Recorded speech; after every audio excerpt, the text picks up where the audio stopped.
తెలంగాణ రాష్ట్ర ఆవిర్భావ దినోత్సవం సందర్భంగా కొత్త పథకాన్ని ప్రారంభించేందుకు ప్రభుత్వం రెడీ అవుతోంది.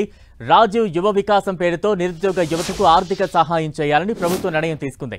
ఇప్పటికే రాష్ట్ర వ్యాప్తంగా దరఖాస్తులు స్వీకరించిన ప్రభుత్వం జూన్ 2న రాష్ట్ర ఆవిర్భావ దినోత్సవం సందర్భంగా తొలి విడత లబ్ధిదారులకు ₹1,00,000 రుణం కోసం దరఖాస్తు చేసుకున్న వారందరికీ రుణం మంజూరు పత్రాలను అందజేయనుంది ప్రభుత్వం.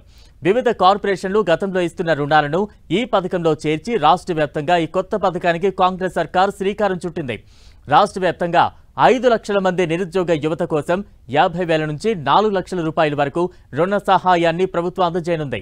దీనికి సంబంధించి దాదాపు 2 నెలలుగా వరుసగా బ్యాంకర్లతో సమావేశాలు నిర్వహించిన ప్రభుత్వం సర్కార్ గ్యారంటీతో నిరుద్యోగ అభ్యర్థులకు రుణ సహాయం చేసేందుకు చర్యలు చేపట్టింది. రాజీవ్ యువ వికాసం పథకాన్ని అమలు చేసేందుకు 9,000 కోట్ల రూపాయలను చెల్లించాలని ప్రభుత్వం భావిస్తోంది. 40% సబ్సిడీతో రుణ సదుపాయాన్ని ప్రభుత్వం కల్పించనుంది. ఈ పథకం ద్వారా లబ్ధి పొందేందుకు ఇప్పటికే దాదాపు 16,23,764 మంది నిరుద్యోగులు దరఖాస్తు చేసుకున్నారు.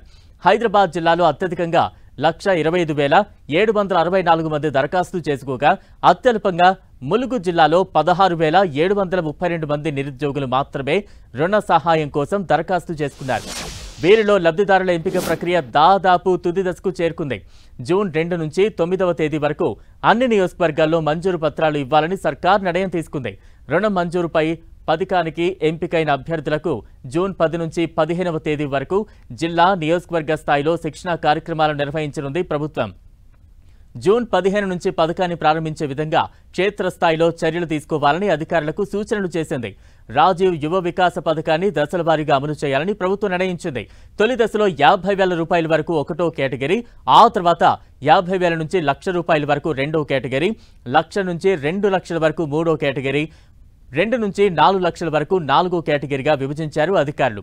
ఇలా కేటగిరీల ఆధారంగా దరఖాస్తులను వివిధ కార్పొరేషన్లకు కేటాయించారు.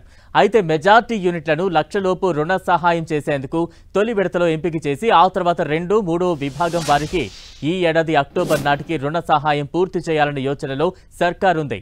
అందుకు అనుగుణంగా విభాగాల వారీగా రుణ సహాయం అందించేందుకు బ్యాంకర్లకు సూచనలు చేసింది ప్రభుత్వం. నియోజకవర్గాల్లో ఎమ్మెల్యేలు 5 రోజుల పాటు ఈ కార్యక్రమాల్లో పాల్గొంటారు.